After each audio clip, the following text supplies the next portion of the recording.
everyone, my name is Marcy Schacter and I'm better known as the improv foodie at Make Healthy Taste Great. I'm excited to share some of these recipes with you that for those of you with dietary restrictions due to your diabetes, you'll find some easy, simple, low-carb, low-sugar solutions that are tasty and delicious and yet healthy. And the first one will be a beautiful butternut squash soup. I look forward to you trying these recipes in your kitchen. We're going to start with our next recipe, which is a butternut squash soup. Now I know typically there's quite a lot of carbs in butternut squash, so I've kind of swapped out some of the butternut squash and to add a little bit of cauliflower, which has already been pre-roasted in the oven. Just a little olive oil. You can use herbs if you like thyme or rosemary or whatever. In this case, I've got thyme in the recipe, so I didn't add anything, just some olive oil and roasted cauliflower. We've got some cashews, which adds a bit of creaminess. And I love that because, you know, when you're taking out some of the bulk of the squash, you don't want too thin a soup in the fall. It's nice to have a really creamy soup. And I do have some almond milk, but you could swap out coconut milk. So a lot of people love coconut flavored butternut squash soup. Again, you can do different things with Thai spices and coconut milk. Lots of variations on this. So again, I will post the recipe. So the first thing we're going to do is add some coconut oil, and I just need 10 grams approximately to roast up my garlic. And then I've got it already cut up, and we're going to put in, instead of the ginger, which this recipe originally had, I'm putting in the garlic and the thyme. So about a teaspoon. I like a lot of roasted garlic. And this was pre-roasted garlic, so it makes it really easy to handle. And the thyme, again, to your taste, but I like a fair amount, so I've got almost 2 tablespoons in here. And we're now going to go speed 5 on here, just a slight chopping of the ingredients, which have already been done more or less. It'll make it really fine. Again, in seconds. If you had raw garlic, you could throw that in here, it would chop it up. So now we're going to heat it up to 120 centigrade. Now if you were doing this on a stove or a pan over a stove, same idea, you're just sweating the garlic or the ginger, whatever you're using. And this is doing the same thing in here.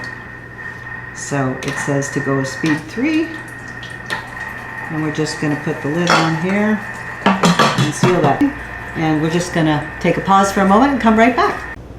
So what we've done is just a couple of minutes. I didn't even need 3 minutes here. So this is all sauteed now, the garlic spices together with the thyme. So they called for pumpkin in this recipe, and you could swap pumpkin out, I guess, but I really love this butternut squash. So we're going to measure out approximately 400 grams. And there. I put a little more because I love it. And then we've got, and that could have been roasted in the oven for about 40 minutes, I think. If you didn't want to pre-roast the pumpkin or the squash, you can just cut it up in small chunks and it will cook in here. But I will shorten down the cooking time because I pre-cooked the pumpkin. Now here it's calling for potatoes, so instead, as I mentioned, I'm going to use the roasted cauliflower. So we're going to measure out about, I put in a lot more cauliflower. I love cauliflower. Cauliflower is really good for you. It's a cruciferous vegetable.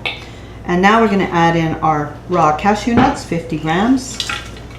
And approximately. You can use walnuts or probably hazelnuts, any kind of creamy-ish nut. A little bit of salt. I don't like to add too much, but you can always add more after. And then a little bit of pepper. Calls for white pepper, but we don't have white, so we're using our black. And then you got the stock.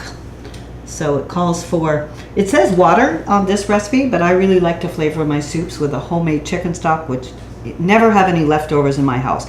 Everything gets used, so chickens, bones, everything I have. You can also have used bone broth in this recipe, and it's wonderful, super healthy. A lot of vitamins and minerals in that. We want to add our own little special cinnamon. It's just a little bit of cinnamon and nutmeg. I'm not going to put a ton, but it just gives it that nice fall. And then a little bit of cinnamon.